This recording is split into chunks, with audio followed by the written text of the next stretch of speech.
wanakaa kwa sofa set hapa, wana kiss nikiona. Oh no. Wameshikana hivi Kwa nyumba ambayo umejenga. kwa nyumba ambayo nimejenga, na gari lile ambalo nilisave ndilo wamekuja nalo. Nikaanza kuona kuweka chakula hapo, wakasema chakula hizi unatuwekea kaa chakula za watoto, kaa unapea nguruwe. Akachukua chakula kanigonga nazo, akaja wakaniambia, huyo ndio wanakaa, mume wako alioa, huyo ndio wanakaa, huyo ndio mwanamke wake wa hapa, nakaa tu kule Nyandarua. Ani wakimaliza hivyo nilikuwa nimeanguka, nikafaint.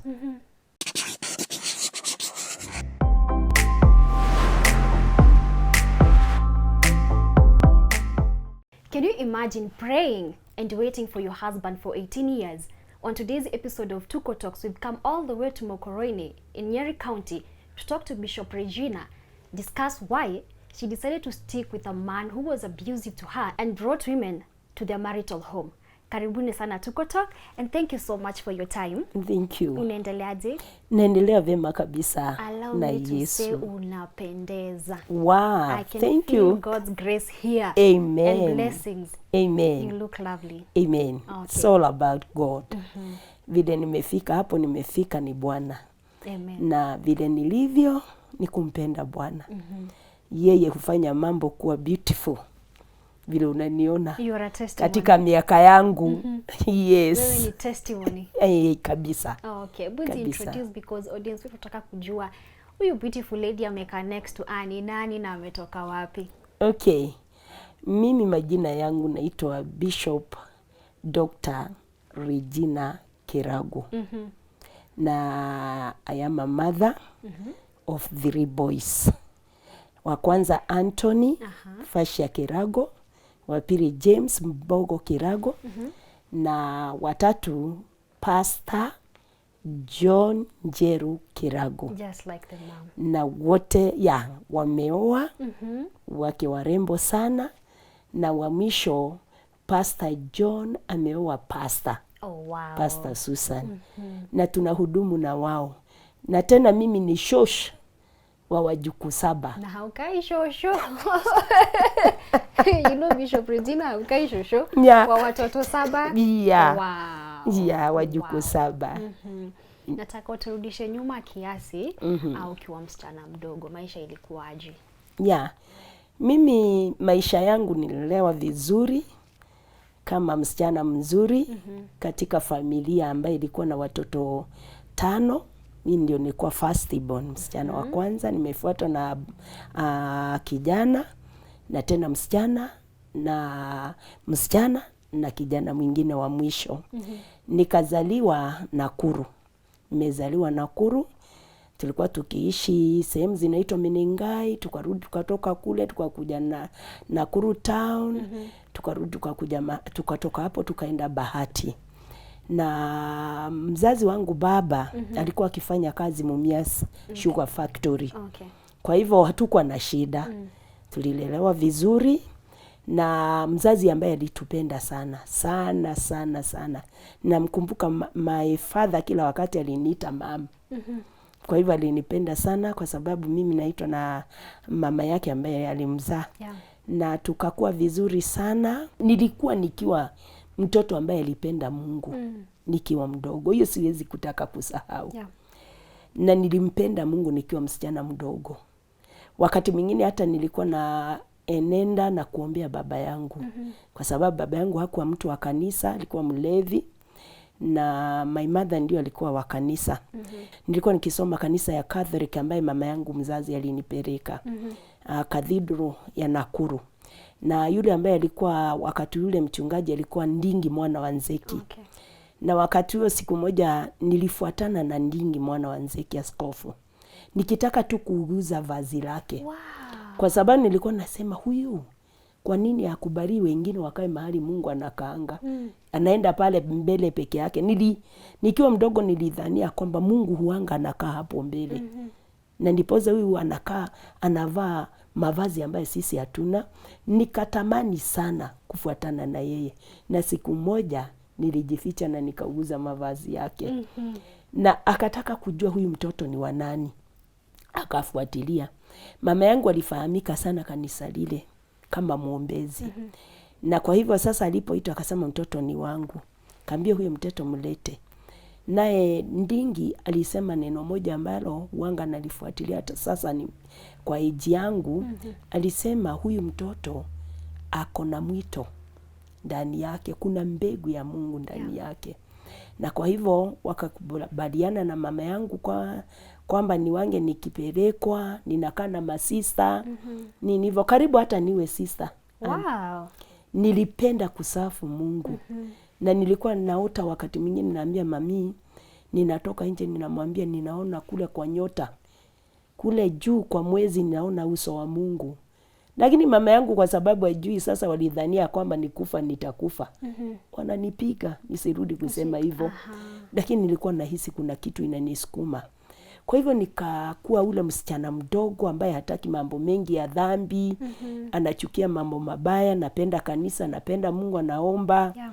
Ilifika mahali baba yangu akagonjeka. Alipogonjeka akaniita akaniambia, Shiru, siombe huyu Mungu aniponye. Ani niliomba. Nikaombea baba yangu akapona. Sasa baba yangu akaniambia anataka kuokoka. Saa hiyo kulikuwa na kitu kilikuwa kimetendeka. Kulikuwa na watu walikuwa wamekuja karibu na kwetu, wako na crusade. Wamama wakongwe na wazee walikuwa nafanya crusade. Wakaanza kuhubiri. Sasa nikawakaribia, nikawaangalia. Walisoma neno katika Wakorintho. Wakasema ya kwamba msidanganyike.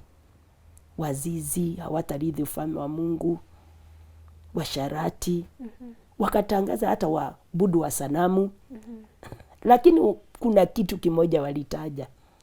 Wakasema hata walevi. Wakati waliguzia walevi, hiyo ndio sasa ilikuja kubadilisha maisha yangu kabisa, na kutoka hiyo kanisa ya mama yangu. Alipotaja na akasema walevi, nikakaribia na niko na chupa ya maziwa. Nikakaribia. Nikauliza, baba yangu ni mlevi, nikusema hata rithi ufalme wa Mungu? Akarudi tena akasema jambo lingine. Sasa ndani yangu nikauliza, kanisa ya mama yangu ambaye huanga sisi tunashiriki, chairman wa ule ambaye nasikianga ni baba fulani, na wanaendanga kunywa pombe na mama na baba yangu. Kwa hivyo hii kanisa ya walevi haitarithi ufalme wa Mungu. Nilijipata hapo mbele. Niliokoka siku hiyo peke yangu. Na hapo ndio uliokoka? Nikaokoka, saa msichana mdogo. Nikaokoka na wakanifuatilia na nikaanza kusimama. Okay. Amen, amen, amen. Hapo ndipo maisha yangu ilianza na Mungu. Ikafika 1980. Gari moja ilitupea Rift kwenda kanisani. Tukiwa na wasichana wengine ambaye tulikuwa tunaenda pamoja asubuhi, service ya kwanza ya youth. Wakati nilienda, huyo kijana alianza kunichokoza. Tukaenda tukafika, nilikuwa ule kijana, yani msichana mrembo. And you're very beautiful. Mrembo Nywele sana. ziko huku, baba yangu alikuwa ananitengeneza hata nywele vizuri sana. Kwa hivyo akaanza kunichokoza. Mimi sikupenda mambo mengi na sikupenda wanaume. Mimi nilichukia wanaume. Sasa huyu kijana ambaye alinichokoza akaendelea hivyo, mimi ninamuigino hivyo. Lakini ilifika mahali siku moja tukiwa na wasichana wengine, alikuwa ameongea na hawa wasichana ya kwamba nitakuja kuwakujia niwapeleke nyumbani. Okay. Lakini wakati alitukujia hakutupeleka nyumbani, alitupeleka kwake. Sehemu za Subukia. Kaenda tukapata kule tena, kaambiwa maziwa iko hapo. Alikuwa akipeleka maziwa KCC ya Nakuru. Alikuwa ameajiriwa sehemu za Subukia. Kumbe ni mimi anatafuta. Hebu nikwambia vile hawa wasichana wengine walitoka na wakaenda wakaniacha hapo, wakaniambia wachukue kitu. Kurudi nilijipata nyumba peke yangu. Mimi nilioleka hivyo. Wakati tu uliingia kwa hiyo nyumba na wenzako wakaondoka. Wakaondoka. na si kujua wakiondoka. Na hukujua wakiondoka. Yes. Hivyo ndivyo ulioleka. Nilioleka hivyo mimi. Tuelezee what happened next now that umekaa kwa hii nyumba, wazazi wako hawajui mahali huko. Yeah. Ile kitu ilifanya, jambo la kwanza nilisumbuka sana. Kwa sababu na yeye akaniambia kwamba mimi Mungu aliniambia wewe ndiye mke wangu. Mimi sikukutumia, hata ukitaka kukaa mwezi mzima sijakuuguza ama nini, nimeamua. Na kwa sababu niliona ya kwamba hata nikijaribu hawezi kunikubali. Sasa mimi naye kutoka hapo nirudi kwetu. Hakuna mtu nitaambia kwamba na ninaogopa Mungu, mimi ni mcha Mungu. Nikijaribu kuwaelezea wazazi wangu ya kwamba sijafanya kitu. Na hapo ni vizuri hata wakati mwingine watu wasijue ni watu wote wanafanyanga maovu. Sikuwa na hiyo roho ya kutenda makosa ama yani kulala na mwanaume. Na sasa lakini nilijua italeta shida. Kwa hivyo mimi niliamua hata na mimi basi sitarudi kwetu kwa sababu hiyo aibu sitaiweza. Na hao wasichana bado wataenda kusema nimelala kwa mwanaume. Kweli. Sasa ndio tulikaa chini na yeye. Nikamwambia ikiwa umeamua. Nilikuwa na miaka, sasa ndio nilikuwa nafikisha 19. Okay. Sasa kuanzia hapo maisha ikaanza. Nikarudi akatuma wazee wakaenda kwetu. Kaambia baba yangu mwasinitafute. Ako hapa na yeye akatumana huku kwao Nyeri. Hapa Mokoroini tuko. Niko kwa kina mume wangu. Akatuma watu, wazee wakakuja, baba yake alikuwa baba mzuri sana. Wakaja wakaenda kwetu na wakasema wamechukua msichana na hivyo mambo ilianza hivyo. Sasa wakati wazazi walipatana, wakaongea na wakakubaliana na mambo, saa maisha ya ndoa ilianza hapo. Hebu tuelezee maisha ya ndoa ilikuwaje, especially siku za kwanza? Maisha ya ndoa tulipendana. Tulipendana sana. Kitu cha kwanza, moyo wangu kwa sababu ya kupenda Mungu, nilikuwa nikiombea hata maisha yangu ya baadaye. Nikaambia Mungu wakati ningetaka familia, na familia ambaye baba unaweza kunisaidia kutunza, na mume ambaye tunaweza kukaa naye na tuishi na yeye. Na sasa wakati tulianza hiyo maisha, nilizidi kuomba sana. Nilienenda kanisani nikatubu, kapokelewa na pasta. Na maisha nikaambia Mungu sasa ninataka unipe uwezo na hekima ya kubeba hii familia. Naye mume wangu akaniambia hivyo, na yeye sasa tukubaliane, akaniambia nifunze kupenda Mungu. Na tukaanza maisha.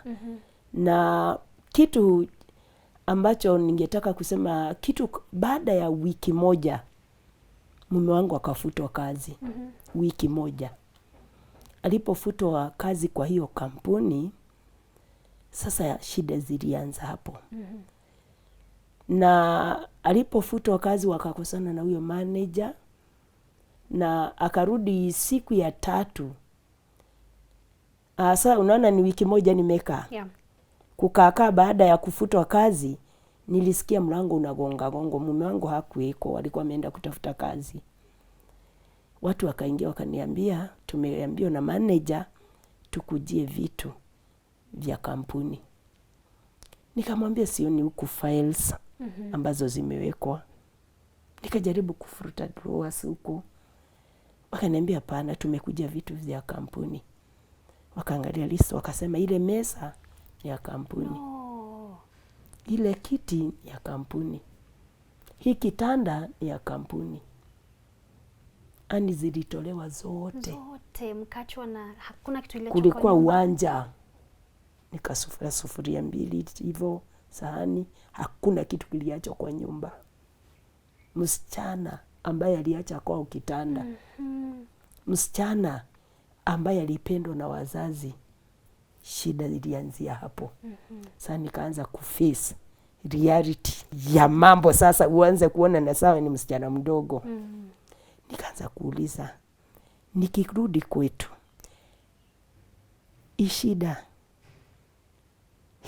shida ifanye ati mimi nitoroke. Kaambia Mungu najua, ninaahidi nitasimama. Nikarudi nikasema sasa nikipigia wazazi wangu hawatanielewa. watasema niachane na huyu kijana. Saa alipokuja nikamuuliza, kwa nini hukuniambia hizi vitu si zako? Akaniambia, nilikuwa nataka kukuambia. Akaniambia, wacha nikuje. Akaenda akatafuta mattress. Hakuwa na pesa, hakuwa amempea mshahara. Akakopa mattress kandogo. Ndio tulilalia chini. Nilipika ugali nikiwa nimepiga magoti. Maisha ikaanza sasa. Akaniambia, sasa kukaa siku 3 wakarudi wakakuja wakasema wamepata mtu wa kazi wa kumwakilisha tutoke nyumba. Sasa kuambia tutoke nyumba, tulitoka nyumba. Sasa akaongea nami akaniambia, sasa hakuna jambo lingine kwa sababu sijapata kazi, kwanza tuende kwetu Nyeri. Ndio sasa nililetwa Nyeri, Mokoroini, mahali panaitwa Kaheti. Tukakuja, unajua saa msichana tu ambaye hajazoea kuteremka milima. Nilikuwa na ile kiatu ya town. Unajua nilishika kiatu na nilifika kwao kiatu ikiwa kwa mkono. Kwa sababu ukienda kuteremka hivi unasikia kama utaanguka na yes. Kafika kwao nikakaribishwa na wazazi wake vizuri. Baba yake akafurahia, akasema umeniletea msichana kama anakaa Muhindi. Oh wow. Alikuwa mrembo mweupe, mchanga. Kaniambia, "Mom, tumekupokea." Na akasema wewe utakuwa msichana wangu. Sasa nilipofika mother-in-law, sasa akaniambia, hii bagi mmekuja naye, chukua. Naona ile nyumba iko pale ndio ya mume wako. Ile nyumba niliambiwa ndio ya mume wangu. Kalikuwa ka cube ambaye kalijengwa, kalikuwa kamejengwa kwa matope. Juu mabati ambayo ingine kwa Kikuyu sijui inaitwa marefe, sijui hiyo saa naweza kusema nini. Ilikuwa na mashimo. Nimeambia hiyo ndio nyumba ya mume wangu. Nilipoenda kufungua tu mlango kuingia hivi, vumbi ilinigonga. Nikaingia, nikashindwa nianzie wapi. Lakini nikaosha kitanda ningine ya mpira, mattress ya gunia. Mkilala kwa hiyo kitanda mnakutana katikati nyote wawili. Kuna wakati ulikuwa unafikiria maybe kuachana na hii maisha urudi nyumbani? Wakati mwingine nilikuwa ninahisi maisha sikuwa naomba hivi. Nilikuwa nahisi hii maisha imekuwa too much.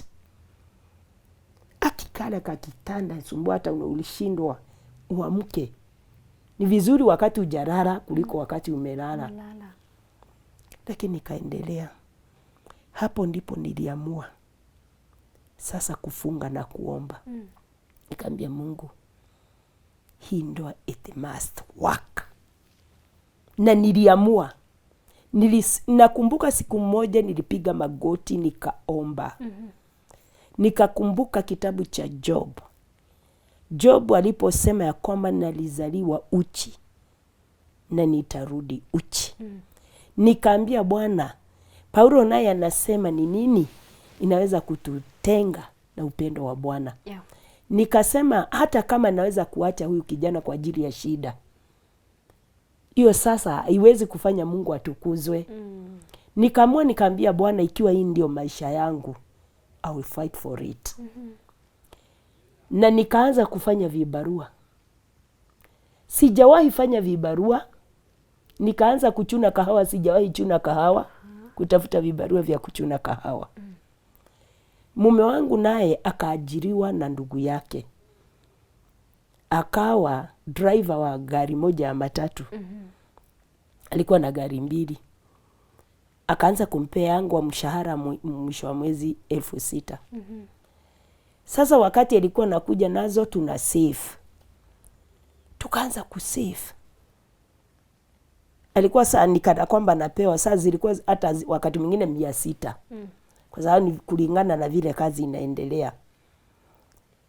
Nikaanza siku moja ninakumbuka nikiomba. Nikaambia Mungu, unisaidie kusimama. mimi ni mchanga. Lakini the first love ni ya Mungu. Ukweli. Na sikuwa nimejaribu mwanaume tena. Sikuwa nimekutana na mwanaume tena. Lakini nilihisi nitalinda this first love. Na sasa hapo ndipo nilikaamua kutafuta kazi, kurudi kukaa, nikasikia mimi ni mjamzito. Na your first child sasa. Yeah. Hapo ndipo sasa nilikuwa nalemewa kidogo kutafuta vibarua. Lakini siku moja Mungu akanifunza jambo ambalo inisaidia sana kusave. Mume wangu anakuja na pesa, ananipea 200, ananiachia zile, amepata mshahara, chukua sasa enda ununue nguo. Unajua hizo siku zote sikuwa nimenunua nguo moja, hata moja mpya. Zile nilitoka nazo kwetu. Hakuna pesa. Msichana ambaye alikuwa akioga na Cassons na kupaka mafuta mazuri, sina mafuta. Unajua ilikuwa inanibidi niende mahali ng'ombe za mama mzazi ziko za huyu ya mama wa mume wangu, anaweka mafuta ya kukamua, ninajipaka. Nikarudi nikaamua jambo moja, sitatoka hii jiko yake, kwa sababu wakati mwingine alikuwa ninaingiliwa na wengine, wake wengine, wananiambia wewe sasa unakaa hapa kama mtoto wa kulea, usiende ujenge kajiko kadogo pale kwa ile nyumba yako. Uanze kupigia mume wako na uko karibu kupokea mtoto. Lakini siku moja nilisema hata mkijaribu kunisukuma, hata mother-in-law, nikaangalia mume wake, our dad, mwisho wa mwezi anakuja, amebeba unga, amebeba mafuta mengine alikuwa anatengeneza, na kuja na bucket nzima mechanganyo ya nyama ya nini, na anakuja na hizo zote anamwekea hapo achote tu akikula na mchere. Nikasema hii zako ndio nitakula. Sasa nikaamua kusave. Nilienda nikatafuta mkebe wa koko. Nikaenda chini ya kitanda yangu, kale ka kitanda, nikatomboa shimo, nikaanza kusave. Pole pole tu. Pole pole, sikujua hata juu ya bank. Nikaanza kusave. Nikipata shilingi 2 na weka. Hata mtu ukikutana naye kunywa chai, unaweka. Ninaweka. Naye mume wangu akaendelea naye kufanya juhudi sehemu yake, pande yake, responsibility zake. Alichukua vizuri, na mimi nikamsimama kama manager mzuri. Tukaendelea. Shida si kitu. Shida watu hutoka kwa shida. Kuna Mungu mbinguni hutoa watu kwa shida. Baadaye nipoza nikafika mahali, siku moja mume wangu akaja, tumepata mtoto wa kwanza na mtoto wa pili. Siku moja mume wangu akaja akaniambia, unajua si hesabu, mimi ni kubadilisha tu mkebe. Sitaki kuhesabu. Na sitaki kuhesabu nisianguke kwa majaribu. Mume wangu ananiambia, si ununue nguo. Nilinunua mataneti 2. Kwa sababu hizi nguo zingine haziwezi kunitosha wakati mimi ni mjamzito. Hizo tu ndizo nilinunua. Hebu nikwambie, anashindwa na pesa. Na simwambii nina save, na yeye asiniitishe. Hiyo ilikuwa siri yako. Ni siri yangu. Ilikuwa siri yangu kabisa, niliweka. Ikafika mahali, siku moja akakuja jioni. Akaniambia ningetaka ukimaliza mambo ya jikoni, nilikuwa nafagia jikoni na tengeneza nyumba ya mama yangu hivyo. Na ikafika mahali akaniambia kuna mzee alikuja kwangu, tunafanya kazi na yeye. Na ameniambia kwamba anataka kuuza hiyo gari yake moja. Akaniambia wewe utakuwa mtumwa wa ndugu yako paka lini? Si uchukue gari ununue, jifanyie kazi uweze kutunza familia yako. Wewe kijana. Sasa akaniambia sio ni madharau, nitatoa pesa wapi za kununua gari? Omba hilo jambo. Akaniambia hivyo akiwa na huzuni, nikamwambia Mungu bado ana nguvu, atatutoa kwa hii shida. Alipoenda sikumwambia kitu. Hiyo siku ndio nilifunua ile shimo. Ilikuwa na pesa ngapi? Nikaanza kuhesabu. Unajua nilikuwa nimesave 22,000. Wow. Na senti juu. Pole tu. Nikienda nikifanya kibarua nikipewa na sikujua. Hata mimi nilishangaa. Na unajua ni wakati ule wa 80s. Ilikuwa wakati huo sasa ilikuwa 85 hapo. Ilikuwa 85. Hizo ni pesa nyingi sana. Nyingi sana. Na sasa gari alikuwa na uziwa F35. 35. Unaona saa nimebakisha kitu kama 22 na hizi. Shapita hata half. Yes. Sasa alipokuja jioni nikamwambia usilale. Akiwa hapo nikaingia chini ya kitanda. Ananiuliza ni nini unafanya chini ya kitanda? Najua nipaka amke kwa sababu akikalia kitanda sitaweza kuingia chini. Nikatoka na mkebe yangu. Saa nilikuwa nimezitoa kwa mkebe na funga na karatasi. Nikatoka na mkebe na karatasi yaone hiyo save. Kamwambia angalia, unaona hii shimo? Nimekuwa nikisave. Hebu hesabu hizi pesa. Alipohesabu akaniambia, kwani umeiba wapi? Nilikwambia juu ya gari ukaenda kuiba. Umeendea nani? Nikamwambia sijaibia mtu. Ni saving. Nikamwambia sasa, Mungu atusaidie, hizi ziko juu. Mungu atatupea. Akarudi akaenda siku hiyo. Yule mzee akamwambia, enda leta 25. 25. Hizo zingine utanilipa baadaye. Alipokuja akaniambia hivyo. Nikajua nimebakisha 3,000. Ufikishe. Asubuhi nikamka. Kamwambia uniachi. Nataka unipeleke Karatina. Unidirect kwa driver ambaye anaweza kunipeleka mahali mzee anafanya kazi. Baba yake. Alikuwa akifanya kazi Nairobi. Akaniambia sasa, nikamwambia wacha watoto nitaachia mama. Ama nibebe huyu mdogo. Kabeba huyo mdogo nikaacha huyo mkubwa. Tukaenda Karatina. Unajua hakukuwa na simu hizi mobile za mkono. Nikaenda kwa boothi, zingine zilikuwa na hizo boothi, nikapiga simu. Akapiga simu namba kwa Muhindi. Ndiye akachukua akasema nataka kuongea na Kabashia. Kachukua. Baba aliposikia ni mimi. Kamwambia baba nakuja Nairobi. Akaniuliza mama unakuja kufanya nini Nairobi? Kwani hawa watu wamekusumbua? Ni nini shida gani? Kamwambia niwe nahitaji. Kaniambia hutakuja. Ni mimi nitakuja. Acha niombe ruhusa. Akaomba ruhusa jioni akakuja. Kaniuliza mama ni shida gani? Kamwambia baba nikapiga magoti. Kamwambia nataka tu unipe 3,000. Hata sikuongezea 3,000. Akasema wacha niache kuuliza ni za nini. Wacha kesho asubuhi nitakutafutia pesa. Kakuja, kaenda kwa banki ya kahawa, kanitolea 3,000. Akaniletea. Nikaweka pamoja zile nikapea mume wangu enda nunua gari. Akanunua gari. Hebu nikwambie jioni. Tuliingia na watoto wangu hiyo gari. Kusikia sasa si ya ndugu yake ni ya mume wangu. Jioni hii ingine ataleta pesa atapitia kwa ndugu yake apeane pesa. Atakuja ni hesabu. Zile amepata hiyo siku. Si maisha imeanza. Ni kweli. Tukaanza kuendelea vizuri. Tena tukarudi hiyo Disemba. Baba yake akatupeleka Nyandarua. Sikukuu hivi mashamba ile ambaye amenunua sehemu za Reshau Fondo.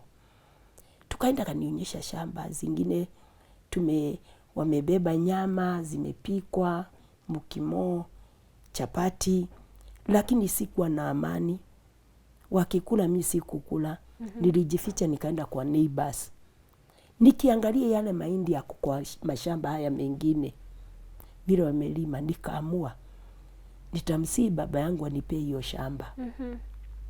Niweze kulima. Wakati tulirudi nikamwambia baba yangu mzazi nipe hiyo shamba. Baba yangu akaniuliza unataka kwenda na hao watoto wadogo Kieni, wanasema Kieni. Mahali ambako sitakubalia.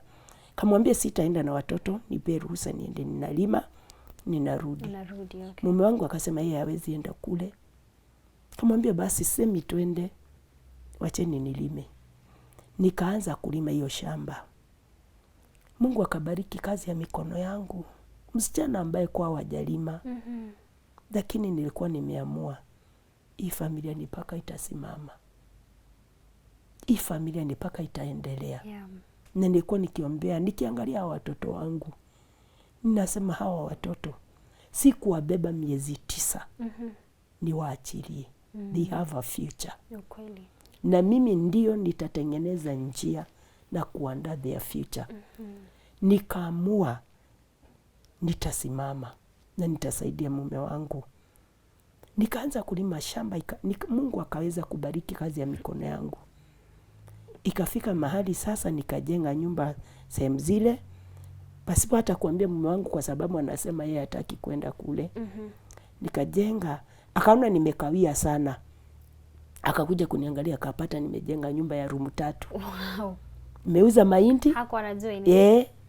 Nimeuza mahindi, nimejenga room. Nikamwambia nimejenga ili niache kulalanga, nikija kulima niache kulala kwa watu wengine. Lakini nikamsihi, nakumbuka nilimsihi. Nikamwambia nakusihi, niachilie tu nikusupport. Wacha tu nikae mahali hapa. Unajua kule kwenye kashamba kanakaa hivi. Nikienda kulima, ninalima hata siwezi kulima nusu saa, nimemaliza. Na sasa kula ni utakula masaa mawili. Si unaona ni ya siku moja tu inaisha. Kwa hivyo nikaamua sasa, nikamwambia angalia huku ninaweza kulima hii shamba yote ya eka 6. Akaniambia saa hivyo ndivyo nataka. Akakubali. Mimi maisha yangu sasa nikahama, nikaanza kukaa Nyandarua. Sasa mume wangu si ako na gari. Maisha saa niweze kumsaidia. Pesa zikaanza kuingia. Na mimi kule Bwana akabariki kazi ya mikono yangu. Shamba likanipea mazao. Nikaanza kuweka hata ng'ombe, mbuzi. Hebu nikwambia hapo ndipo saa tena mtihani mwingine ulikuja. Ya mtihani gani, tueleze? Sasa mtihani ule ambayo iliingia ni wakati mume wangu alipata pesa. Ako na pesa, maisha sasa hamna shida. Mume wangu akabadilika, akaanza kuwa mlevi. Mume wangu akaanza kuwa na wanawake. Wanawake wakaanza kumtafuta. Na unajua pesa ina-attract. Pesa ina-attract kabisa. Unampata na huyu ako hapa, mwingine hapa kwa bar wanakunywa. Akaingiana na hayo mambo, pesa akaanza kutumia vibaya. Gari sasa ikafika hata mahali anashindwa kuweza kubadilisha miguu ya gari. Anakuja kwangu, ninampea pesa na tena anaenda ananunua miguu naye. Injini inaharibika. Akiwa alikula hiyo gari. Sasa hawako sober anymore. Yes. Sasa wakati ilifika hapo, nikaamua sasa hii ni vita. Nikaanza kuingia kwa maombi. Nikapata mtoto sasa wa 3. Ambaye sasa ni pastor mkubwa sana. Nikaanza kuombea. Nilikuwa naendanga kanisani na lala na hao watoto wangu kanisani, naweka kwa madhabahu. Ninanilia Mungu angalau mume wangu come back to his senses. Nilikuwa naona sio yeye. Vile alikuwa akija kwa kila mwisho wa mwezi ama wiki moja unampata Saturday amekuja. Akaanza sasa hata kukaa miezi 2. Na napokuja ni makelele kwa sababu hana pesa. Najua mwanaume bila pesa anaweza tu kwa sababu anataka protect, msiitishe pesa. Anakuja na makelele na ukali, anatolea watoto ukali. Nikaanza kuona sasa huyu amebadilika. Lakini nilikuwa nazidi kumuombea. Sasa nikawa mama wa mlimani. Nikaanza kuomba. Na kitu kimoja kilinisaidia ni vile nilifahamu sio yeye. Kuna kitu kimebadilisha mume wangu. Unajua makosa mahali inaingilia ni watu naangalia huyu mtu amebadilika na hakuwa vile, unamuona yeye badala ya uone shetani. Singewaza ya kwamba naweza kufanya kitu kibaya. Ya kwamba naweza kwenda na wanawake. Nilimwamini. Kwa sababu nilikuwa nimpea upendo wangu wote. na maisha yangu yote. Niliweka maisha yangu yote. Vile nimemfuata kukiwa na shida, niko pamoja na yeye. Siku moja nikakuja. Kulikuwa na sherehe nyumbani kwao. Nimetoka kule nimekuja. Unajua sasa nimehamia Nyandarua. Yeah. Nikakuja. Wakaingia, alikuwa amekunywa kidogo. Kuna watu wamekuja na wao. Lakini alipotoka akakuja na watu. Akaniambia salimia hawa. Nikawasalimia wanawake. Kawasalimia wakaenda. Sasa mke wa ndugu yake mkubwa nikaona amekaa hivyo amekasirika. Akaniambia, wewe unajua hakunanga kitu unajuanga. Unampenda huyu mume wako sana. Hata nikana kwamba unavumbwa hata mawazo. Nikamuuliza, kwani kumeendaje? Unajua ni nani huyo umesalimia hapo? Ndio wanakaa na mume wako. Hebu nikwambie. Nilipoambiwa nikamwangalia hivyo. Nikamuuliza, ati umesemaje? Kaniambia ni hivyo. Nataka nikuitie mwingine. Akaita mwingine. Guy. Akaja wakaniambia, huyo ndio wanakaa, mume wako alioa. Huyo ndio wanakaa, huyo ndio mwanamke wake wa hapa. Nakaa tu kule Nyandarua. Wakimaliza hivyo nilikuwa nimeanguka. Nikafaint. Nilianguka, nikasikia dunia imeisha. Nikasikia nimekaliwa na giza. Nilianguka, wakaanza kupiga tena nduru. Mume wangu akakuja mbio, wakawaita, wakanipata hapo chini. Akauliza, nini mmemfanya? Nikaanza kuvuliwa mavazi, ujoto nini. Kuamka kuangalia mume wangu, nikaanguka tena. Akisikubali ya kwamba anaweza kunifanya hivyo. Vile nimesumbuka na yeye. Nilipoamka sikumwangalia, nilinyamaza hivyo, nikamwambia nipeni fare. Nikasema weka fare pale. Wacha nirudi. Wakajaribu kusema ni usiku, wakajaribu kusema, nikawatoka. Kaambia hata miguu nitaenda. Akaona iko serious. Ndugu yake akasema kwanza, kwa sababu hataki kukuona, wakanichukua kanipeleka Karatina, nikachukua gari nikarudi. Nyandarua. Ja. Nikaenda. Shida yangu ikaanza hapo. Nikaanza mawazo yangu nilikuwa najiuliza. Yaani ni nani mwaminifu katika dunia hii? Ni nani mtu aliye wa kweli katika dunia hii? Ninajaribu kuomba. Ninasikia bingu nikana kwamba zimefungika. Sasa maisha ikaanza hapo. Maisha sasa yakawa mabaya kabisa. Na unajua siku moja walikuwa wamekuja kutembea na hawa wanawake. Na mimi sikujua. Wamemleta sasa mpaka Nyandarua. Sasa ikawa wasa. Sasa hadi ngojea tu nijue. Walikuwa nakuja. Siku moja walikuja kitu kaa saa 5 ya usiku. Nimelala, nimemaliza, watoto wamelala na mimi nimelala, nikasikia kuna gari kwa gate. Nikaamka nikapata ni mume wangu. Amekuja na huyu mwanamke. Wakaingia kwa nyumba, walikuwa walevi wote wawili. Wakaniambia sasa ni paka wakule. Sasa nikaangalia kwa nyumba sina kitu kingine, lakini nilikuwa nimebakisha chakula cha watoto cha kubeba. Nikaweka kwa sufuria, nikapasha moto, nikawapelekea. Wanakaa kwa sofa set hapa. Wana kiss nikiona. Wameshikana hivi. Kwa nyumba ambayo umejenga. Kwa nyumba ambayo nimejenga.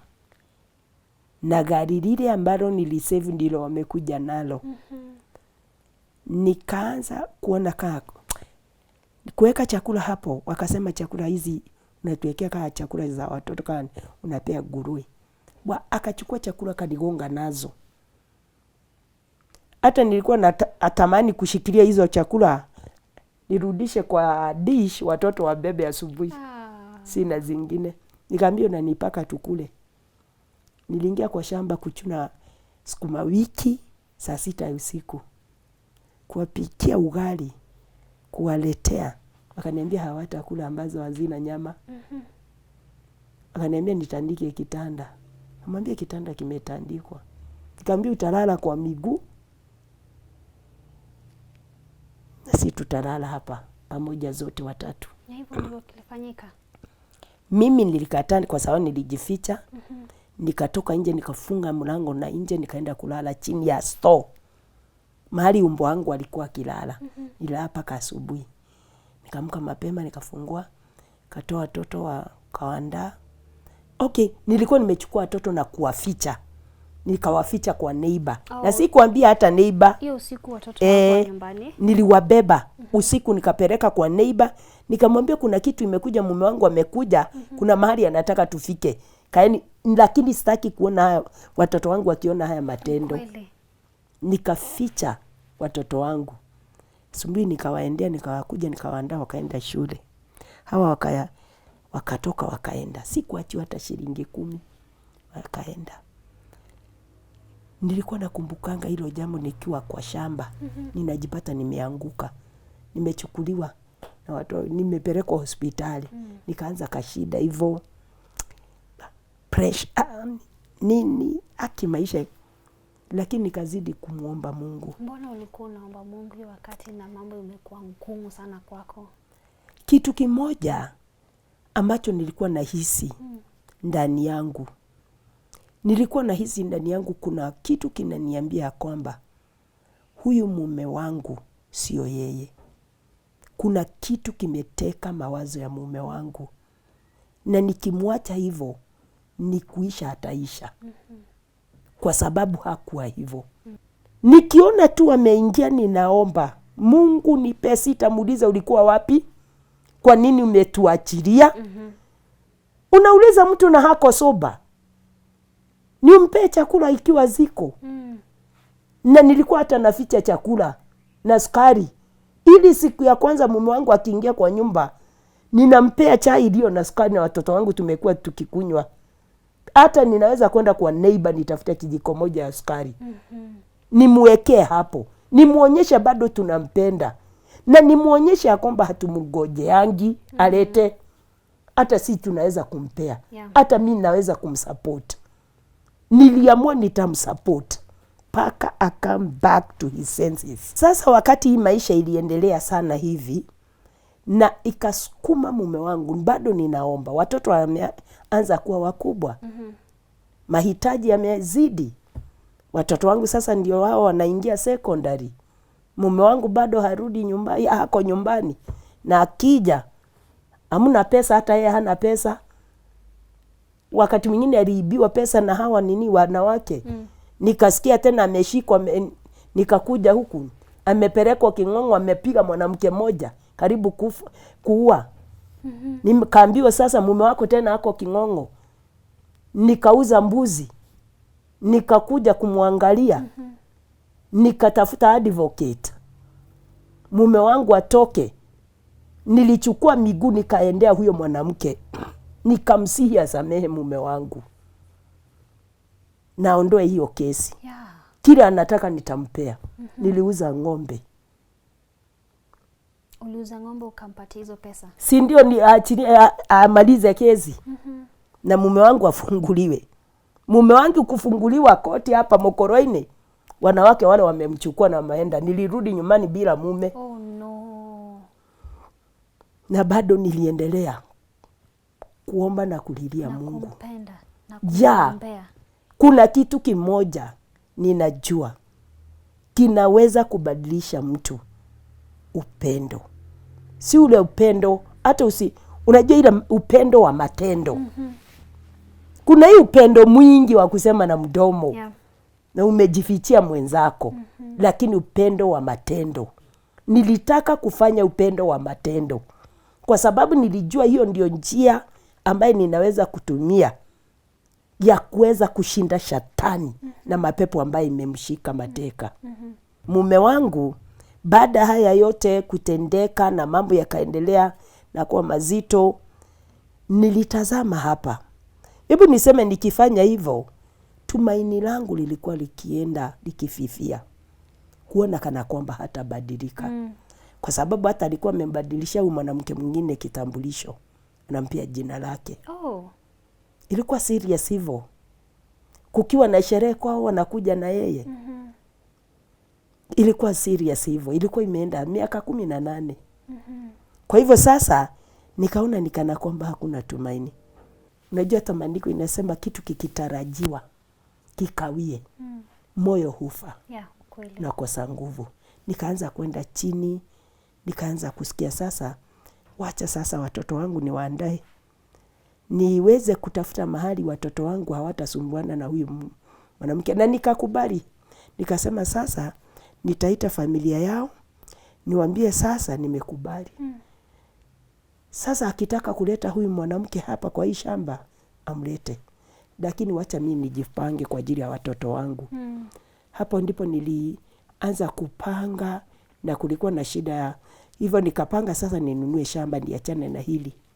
Hili unajua lilikuwa la kupewa na wazazi. Ni ya familia. Ni ya familia. Sasa nianze kutafutia watoto wangu mahali pao pa kuseto. Nikauza ng'ombe. Nilikuwa nimefaulu sana katika ukulima. Ng'ombe zangu zilikuwa linachukua kikombe show ya Jandaro na ya Nyeri. Nilifanya kazi na mikono yangu. Na ningewafunza wamama kufanya kazi na mikono yao. Sasa maisha inaendelea, watoto wangu wanaendelea. Ikafika mahali sasa nikatafuta shamba. Nikapata shamba sehemu za Nyahururu, eka 1. Nikanunua hiyo shamba kupitia hizi ng'ombe. Huyo tajiri nimpea ng'ombe, nikamuongezea pesa, nikapata eka nzima town, Nyahururu town. Sasa wakati ilifika mahali tunaenda kwa advocate nini, nikamwambia gojeeni. Nilikuja paka Karatina, nikapata mume wangu. Nikamwambia please my dear, kwa upole, kuna sahihi ninataka uniwekee. Kaambia leta makaratasi. Nikamwambia makaratasi iko kwa advocate. Akaniuliza kwa nini? Kuna mtu amekufa? Nikamwambia hapana, nisaidie tu hapa kwa unyenyekevu na kusihi kwa ajili ya watoto. Kaniambia enda nitakuja. Nilienda nikiomba, lakini Mungu akamwezesha akakuja hii siku nyingine. Na mimi nikamwambia mwenye shamba usimuulize swali. Advocate, ukuje tu umemuonyesha mahali pa kuweka sahihi yake na majina yake. Sasa huyo landlord huyo ya mwenye shamba, the owner of the land, akaanza kuniuliza, ni nani huyo unatuletea? Nikamwambia ni baba ya watoto wangu. Kaniambia sijaona hiyo baba ya watoto wangu hiyo miaka yote. Na shamba ndio umenunua. Na shamba ndio umenunua, umweke hapo. Unataka niseme sitauza hiyo shamba tena? Nikamwambia hapana, huyo ndio baba ya watoto wangu. Hebu nikwambia, alikuja akaingia, nikamwambia, akaambia saini hapa majina yake. Wakati huyo mwenye shamba aliona hata ni majina yake imewekwa, yako haiko hapo. Wow. Nikamwambia nimenunua shamba, shika title deed. Tutoke ile shamba ya wazazi. Ukampatia title deed. Yeah. Akarudi. Hata akaniambia enda unionyeshe hiyo shamba. Tukaenda nikamuonyesha, akasema na ni kuzuri. Na hakulala. Na akaenda nayo. Akaenda. Hapo ndipo huanga wakati huu najiulizanga, kweli nilikuwa nomo wakati mwingine. Unaona mambo mengine unafanya unaona kaa huko nomo. Hata title deed angeenda pe yule mwanamke mwingine wauze shamba ama auze. Mimi kuna mahali pengine uanga naona nikana kwamba Mungu alikuwa anaingilia maisha yangu. Kuna njia Mungu anakupitisha nyewezi. Ili siku ya leo niwe ushuhuda. Kweli. Inawezekana kwa mambo mengi. Sasa wakati alienda nilijudi nikajenga na nikahama. Nikamwambia sasa utakapokuwa unakuja usitutafute kwa lile shamba lingine la wazazi, tupate kwa lile shamba nilikuonyesha, tushahama. Sasa hapo ndipo tukaseto na watoto wangu. Nikaendelea kuomba. Miaka ndio hiyo imesonga. Sina tumaini sana, nasema tuko wawili. Yeah. lakini bado nilikuwa nahisi ndani yangu kuna kitu inaniambia huyo ni mume wangu na mimi ndiye mke wa agano. Na sitakubali aende. Nilikuwa naenda mlimani Menengai Creator. Nina fast. Nilifast siku moja nikaenda 40. Nikaenda ingine nikaenda 30. Nikaenda 20. 2, 14, 7, 3. Nilijaribu fashion zote za kuomba. The longest to shy fast 60 days. Nilienda 60 nikasema maybe hizi 40 watu washaomba. Wacha niongezee. Unajua nilikuja nilibeba kutoka kwa mlima na watu. Bado naombea familia yangu. Restoration ya my marriage. Restoration. Nilikuwa nauliza sasa hawa watoto. Tumezaa na mume moja. Sikujua mume mwingine. Hawa watoto sasa wataishia hivi. Ninasema hapana. Mungu utafanya kitu. Kitakuwa ushuhuda dunia nzima ya kwamba ulipenda marriage toka kwanza. Na unapigania marriage. Na ndipoza mimi ninakuanga na nguvu kuambia watu. Marriage ilianziwa na Mungu. Na maandiko inasema ya kwamba akaona si vyema huyu mtu akae peke yake. Niko nabeba hao watoto naenda kanisani, tunalala kanisani. Tunaamini Mungu. Ninawaambia simameni, semeni baba kwa madhabahu. Watoto wanasema baba. Ninaambia Mungu watoto wameitisha baba yao. Wewe ndio unajua baba yao alienda wapi. Siku mmoja Mungu alinitumia mtu ambaye alifika akakuja amefanya shopping. Ikiwa siku ya 3 hatujakula. Amefanya shopping akasema Mungu amemsukuma. Shopping ya mwezi mzima. Nikaendelea kuwa na imani ndani ya Mungu. Nikaanza kufunza wamama wengine kuomba walio na shida. Sasa ilifika mahali nikaanza mkutano uliitwa Lecho Generation. Lecho Generation ni kusema vile Lecho katika Yeremia inasema Lecho alikataa kutulizwa. Akisema nitatuliaje na watoto wangu hawako. Nikawambia sasa tumekataa kunyamaza. Tulikuwa tunaenda kesha, tunaomba usiku mzima. Hebu nikwambie ikaanza kubadilisha maisha ya familia. Lakini wangu akaanza kuharibika hata zaidi. Lakini nilikuwa naona huyu mama anakuja na ushuhuda mume wangu ameokoka. Mume wangu amerudi. Watoto wangu wameokoka.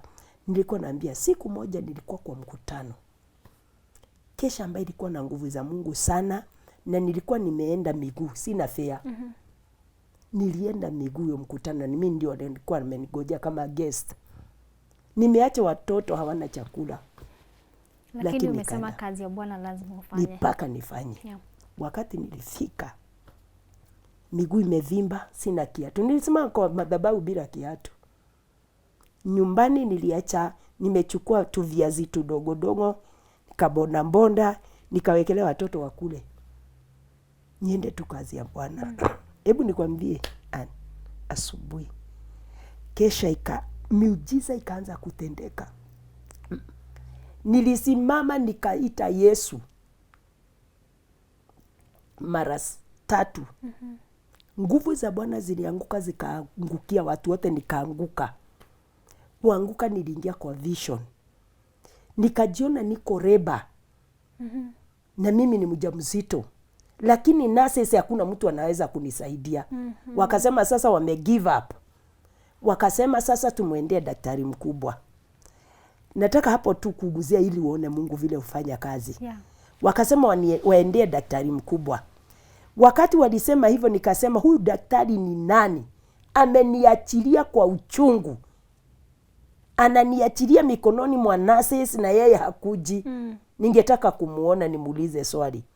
Walikimishana watu nurses kama 200 wakarudi wakakuja. Nikajifunga nione huyu daktari. Kwenda kuangalia daktari macho yake ikanichoma. Ilikuwa inatoka miali ya moto. Nikajifunika nikasema ai, huyu ni daktari wa kawaida. Na ana kanzu ambaye haifanani na hizi zingine za hawa wengine. Alikuja akanifunua hivi akauliza ni mgani?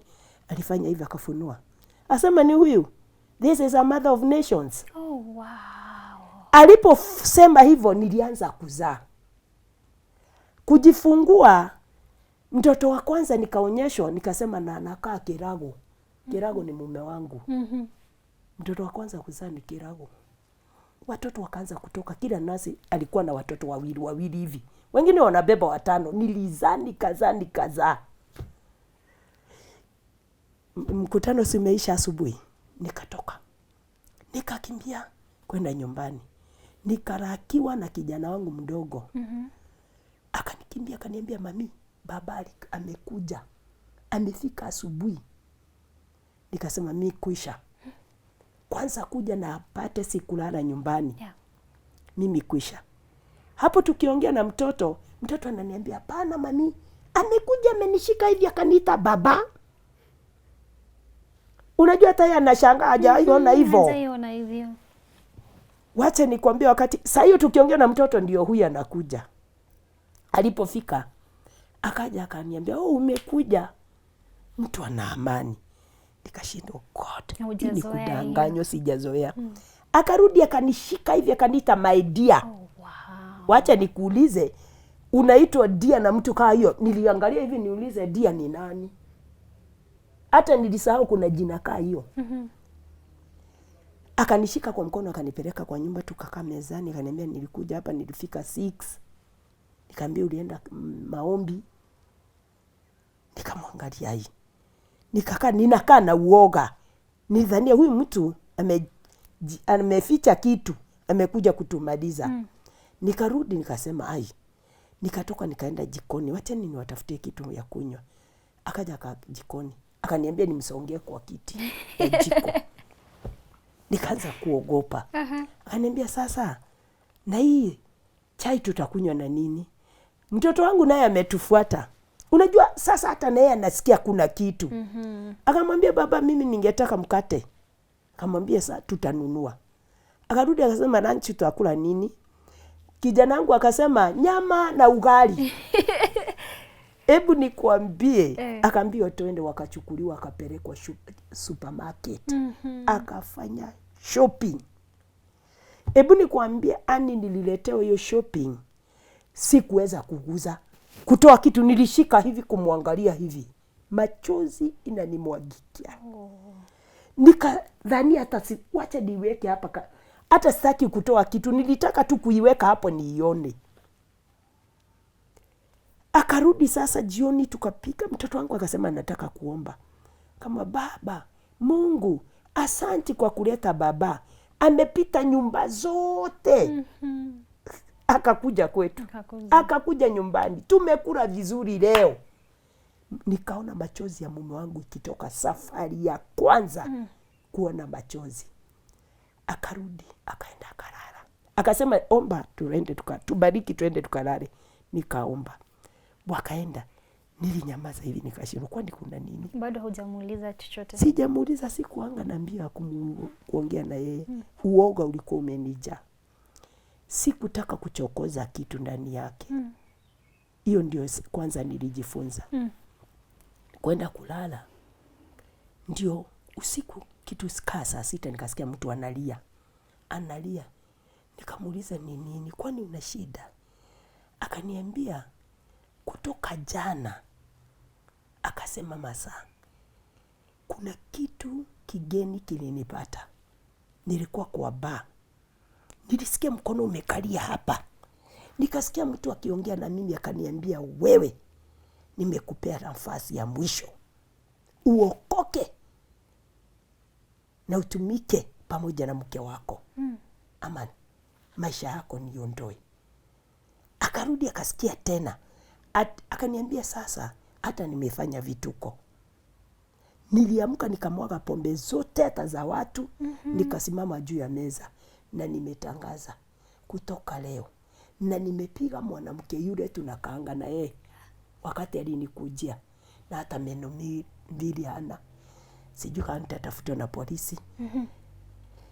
Na akaniambia, sasa kuna maneno nilisikia. Huyo mwanamke amenifunga, amenizuia kukaa na familia yangu. Nimekaa kwa muda huyo, nimekutupa mke wangu mzuri. Akalia. Alinishika hivi akalia. akaanza kuniambia, akaniambia niombee niokoke. Nikamwambia piga magoti, ni bado naogopa. Akapiga magoti. Nikamwambia sema nyumba yangu, akasema nyumba yangu.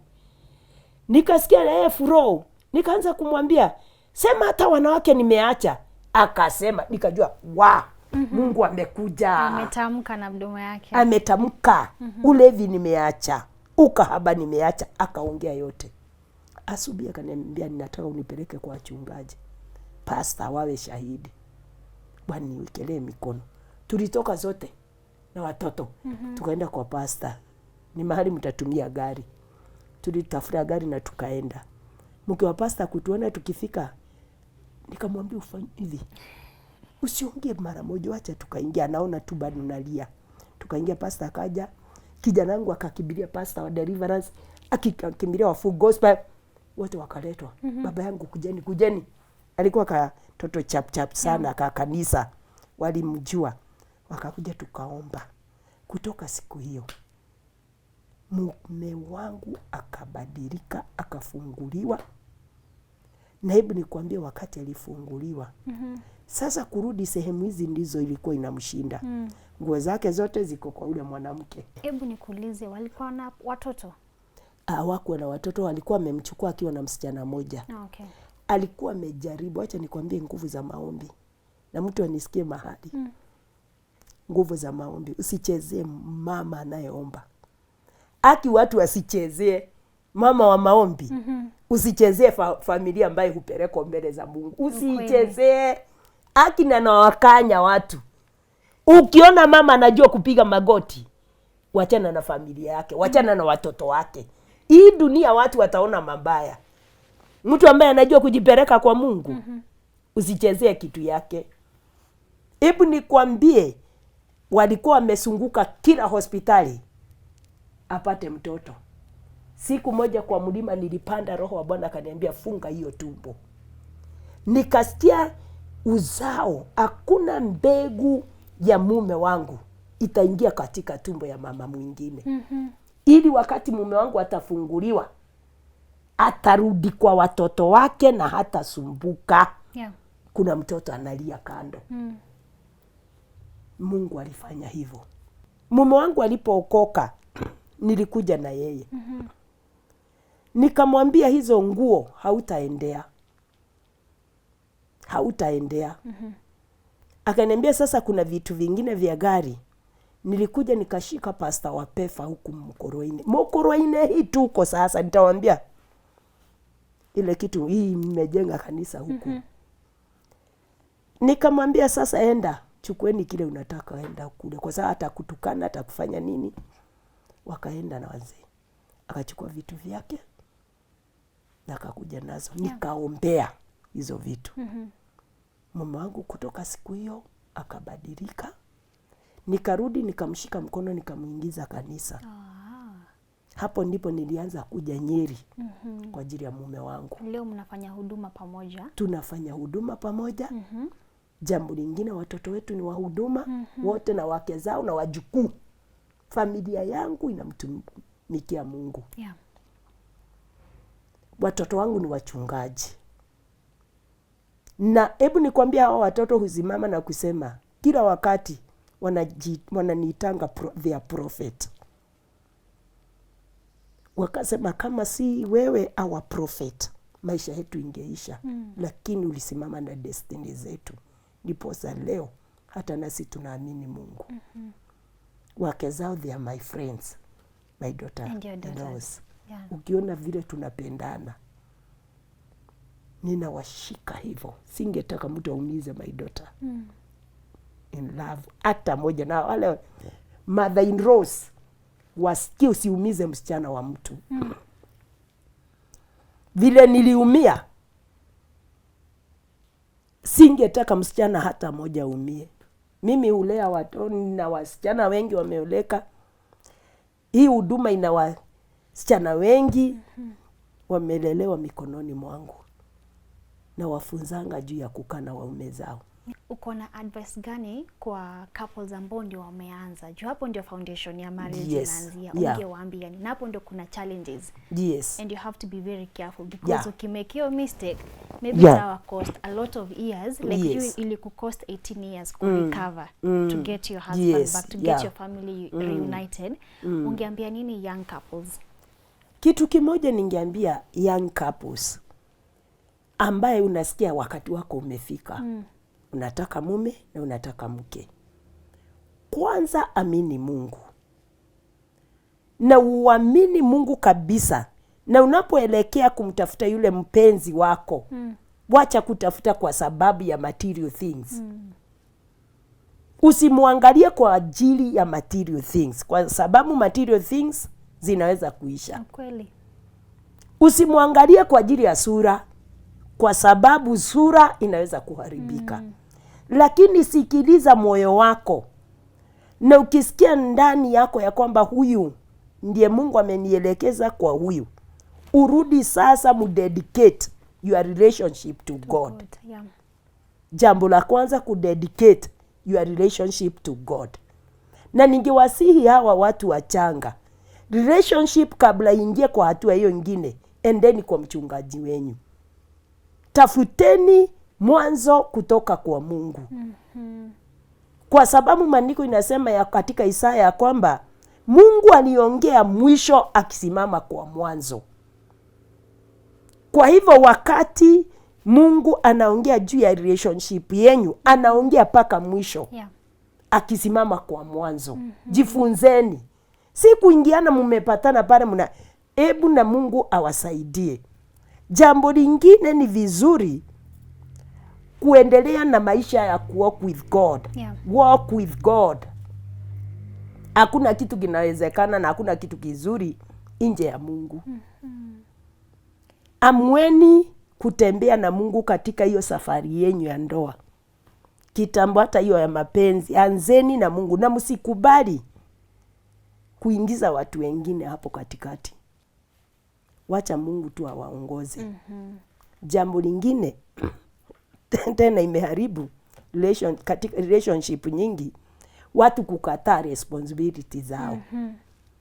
Ukiondokea yani responsibility zako, sasa uanga nauliza watu, Adam alikuwa wapi wakati shetani alikuwa naongea na Eve? Alikuwa wapi? Hiyo ni kuonyeshana waliweka gap. Kuna gap ilionekana na shetani. Ukisha mpenda mtu na mmeanza, endeni safari moja. Pesa wekeni hapa, hesabu pamoja. Ikiwa ni kutaka kitu mnafanya, fanyeni pamoja. Wacheni kuweka gap. Na nauliza watu, kuanzia hapo ndipo shetani alipata nafasi ya kuingia katikati ya Adam na Eve. Adam alikuwa wapi? Kwa hivyo responsibility ya familia inaanza na Adam. Naye Eve alikuja kusaidia ile responsibility ya Adam. Vijana wengi hawataki responsibility, wanaondokea, wanaachilia. Unaachilia mke wako kila jambo anafanya. And you know Bishop, you're full of wisdom. Na najua hata after hii episode Wakenya watataka kuongea na wewe, kutaka advice from you. Wanaweza kupata wapi? Namba, Facebook, wakitaka kukuaccess watakupata kivipi? Okay, namba yangu ambayo mtu anaweza kunipata nayo ni 0721420565. Kanisa ambalo ninahudumu nalo mimi ndiye vision bearer ni Jesus the True Vine Ministries International. Jesus the True Vine Ministry International. Unaweza kupata makanisa mengi ukienda Mombasa, uende Mtwapa. Unaweza kupata hapo Mtwapa utapata pastor anaitwa Pastor Agnes. Huyo ndio pastor wetu kule sehemu za Mombasa. Ukienda Mshomoroni utampata Pastor Robert. Ukienda Voi utampata Pastor John. Ukirudi utoke hapo uende Nakuru utampata Pastor Beatrice and Pastor Ayub. Ukitoka hapo uende sehemu za Nyeri Town utampata Pastor Ndegwa. Ukienda Nyahururu utampata Pastor Cyrus. Ukitoka uende sehemu za mahali panaitwa Teto utampata Pastor Simon. Ukienda Othaya Town utampata Pastor Othaya Town utampata Pastor John na Pastor Susan. Ukienda Murang'a sehemu za Kiriaini utampata Pastor Moses. Ukitoka hapo uende sehemu zinaitwa Thangathe, sehemu za Mokoroini chini utampata Pastor Helen. Tena ukienda Kio utampata Pastor Ann. Ukienda Kangorwe utampata Pastor Maina. Ukienda Kaheti utampata Pastor Mutahi. Ukienda Gakendu utampata Pastor Mugambi. Ukienda sehemu zingine zinaitwa Kanunga utampata Pastor Perez. Ukitoka hapo tena uende Watuka utampata Pastor Isabera. Ukitoka hapo tena hata uende Bungoma utampata Bishop Alex. Ukitoka hapo ukienda sehemu za Fedha Nairobi utampata Apostle Thuo. Nataka tu ni kushukuru kwa kukaa hapa next to and hapa Tuko Talks ukashare your experience, na najua Kenyans especially women and young, when you target that is young women and men who are starting their marriages, they are going to learn a lot from you. Amen. And I really appreciate you so much. Amen. Na Mungu azidi kukubariki na Mungu azidi kukuonekania. Na najua hii it's not going to be the last time tutaongea. I know tutaendelea kuongea, tutaendelea kusaidiana. Amen. Yes, na nashukuru sana. Amen. I feel like nimepata mama mwingine. Amen. Yes. Thank you. Thank you so much. Yeah. To you, our Tuko family, thank you so much for joining today's episode. Till next time, let's keep it Tuko Talks.